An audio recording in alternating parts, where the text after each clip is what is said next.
quer dizer. Você acha que o Zico está entre os 10 maiores jogadores da história do futebol? Sem dúvida. Qual seria a sua lista? Porque nos anos 80, ali naquela época, teve o Maradona, teve o Platini, diversos craques ali internacionais. O Zico está em que lugar na história? É difícil quando nós... O futebol mundial, aqui pra gente, ele é o número 1. Quando nós tentamos fazer esse exercício que você agora coloca, é sempre muito difícil porque os tempos são diferentes. Uma chuteira hoje pesa 1/10 daquilo que pesava a chuteira do Zico. A camisa é a mesma coisa. E sem chuva, isso sem chuva. A bola, os gramados, é tudo completamente diferente. Tudo. Não tem nada a ver. Então não há termo de comparação. Não se pode comparar com Zidane, Messi, Cristiano Ronaldo? Sim, em condições iguais nós poderíamos dizer, mas isso é impossível também. A tecnologia está muito mais evoluída. Enfim, o futebol, do ponto de vista do treino, do ponto de vista tático, está tudo diferente, está tudo muito mais... Nós podemos dizer, não, quando é craque sempre. Era craque há 50 anos, é craque hoje. Acredito, mas não dá para... Não é matemática, não dá para fazer as coisas dessa forma. O jogador talvez que mais me impressionou, que eu vi jogar, foi Maradona. E Messi. Os dois muito perto, com muitas semelhanças, mas também algumas diferenças. Foram os dois que isto é quase uma heresia dizer isto, são dois argentinos, dizer isto aos brasileiros. Época de Copa do Mundo, o cara mete essa, né? Poxa. Mas eu não vi jogar Pelé, por exemplo, não vi. Nem o próprio Eusébio, né? Nem o próprio Eusébio. E daquilo que nós vemos através das imagens da TV, obviamente que impressiona, claro que sim, mas lá está, Garrincha, mas não dá para comparar. Daquilo que eu vi ao vivo, estes dois, sem dúvida. Ronaldo também, Cristiano Ronaldo, sim, o Ronaldo o fenómeno, o Gaúcho também, sem dúvida, o Gaúcho mágico. Mas lá está, do ponto de vista da arte, talvez o Ronaldinho Gaúcho tenha sido...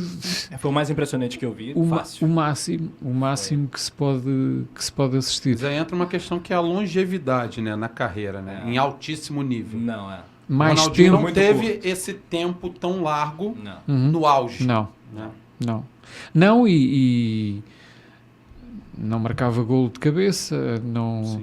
Não, ou seja, mas fazia muitas outras coisas que os outros não fazem. Como elemento de espetáculo, ok, vale o ingresso, sem dúvida. O Ronaldinho, nós sabíamos que íamos, no auge, sabíamos que íamos ver um artista. Mas o Zico estava muito nessa faixa eu acho até que se não fossem as lesões, já na parte final da carreira, ele teria seguramente mais uns 5 anos em alto nível para nós podermos desfrutar. Mas é difícil fazer essa lista. Já dissemos aqui talvez uns 5 ou 6. Pronto, acho que é isso. Ô Luiz, eu fiquei curioso para saber, você falou da década de 80 e eu entendo o que você quer dizer, faz muito sentido para mim também. É muito complicado você colocar jogadores que jogaram em determinada época e fazer determinadas comparações. Como seria nos dias de hoje? Como seria o Messi naquela época? Ou na década de 60, por exemplo? Enfim, eu concordo com o que você disse. Mas, por exemplo, a gente tinha na década de 80 também o Maradona, que você citou aí. Por que o Zico e não o Maradona? Já que o Maradona figura aí, há quem diga que ele é o segundo maior jogador da história, depois do Pelé, enfim.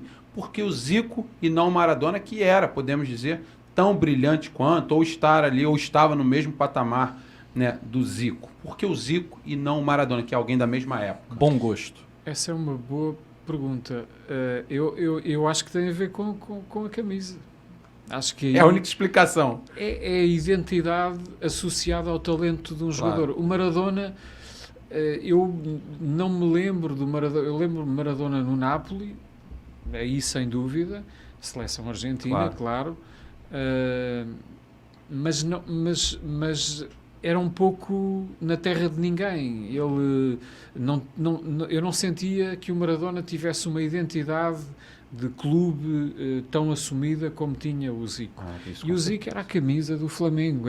E a seleção brasileira também. Né? Também. É como o Cristiano Ronaldo pro brasileiro. Se ele fosse espanhol, ele não seria tão querido, talvez, pelo público brasileiro, do que sendo português. Sim. Porque existe essa relação também, né? E vice-versa. Sim, e por aquela questão que eu referi há pouco, que é nos anos 80... a seleção portuguesa não ia a Copas do Mundo. Sim. Então a nossa seleção era o Brasil. E no caso, naquelas duas Copas, 82 e 86, que foram as Copas que eu me recordo de começar a ver, já teria visto a de 78, provavelmente a minha recordação é muito